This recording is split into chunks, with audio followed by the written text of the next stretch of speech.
Hello everyone, welcome to rose sorry work. நேற்று நம்ம chain stitch எப்படி பண்ணுறதுன்னு பார்த்தோம். இப்போ அதே செயின் ஸ்டிச்சு நம்ம ஃப்ரேமுக்கு கீழே என்ன பண்ணுறோம் அப்படின்றது தான் இப்போ பார்க்க போகிறோம்.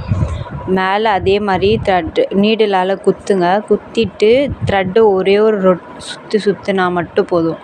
குத்திட்டு மேலே எடுக்கும்போது ரைட்டில் ரொட்டேட் பண்ணிவிட்டு எடுங்க. இப்போ அகைன் பண்ணுறேன் பாருங்கள். நீடிலால் கீழே குத்தி அந்த த்ரெட்டை ஒரே ஒரு சுற்றிட்டு மேலே எடுக்கும்போது ரைட்டில் ரொட்டேட் பண்ணி எடுக்கணும். இதுதான் ஃப்ரேமுக்கு கீழே நடக்கிற ப்ராசஸ்.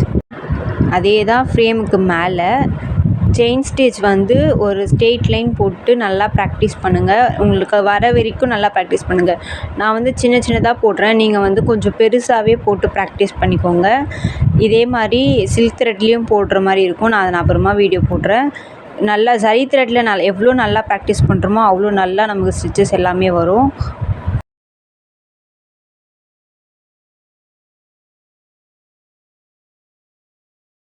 இப்போது எண்ணாட் எப்படி போடுறதுன்றது சொல்கிறேன். நான் லாஸ்ட்டாக ஸ்டிச் பண்ணிவிட்டு பெருசாக இழுத்து விட்டுக்கோங்க. ஒரு லூப் மாதிரி வரும்.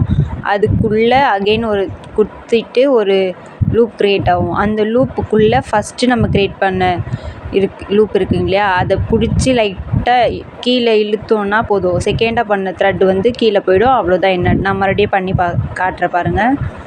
செயின் ஸ்டிச் போட்டுட்டு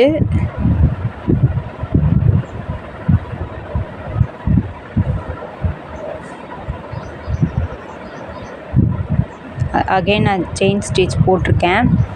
போட்டுட்டு எண்ணாட் எப்படி போடணும் அப்படின்றத நான் சொல்கிறேன்.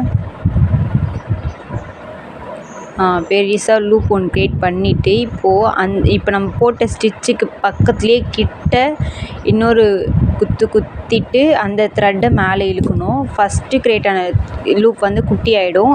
மறுபடியும் நம்ம த்ரெட்டு கீழே பிடிச்சி இழுத்தோன்னா செகண்ட் க்ரியேட் ஆன இதுவும் கீழே போயிடுச்சுன்னா அவ்வளோதான், எண்ணாட் விழுந்துடும். இந்த வீடியோவில் எதனா டவுட் இருந்துச்சுன்னா கேளுங்கள். தேங்க்யூ.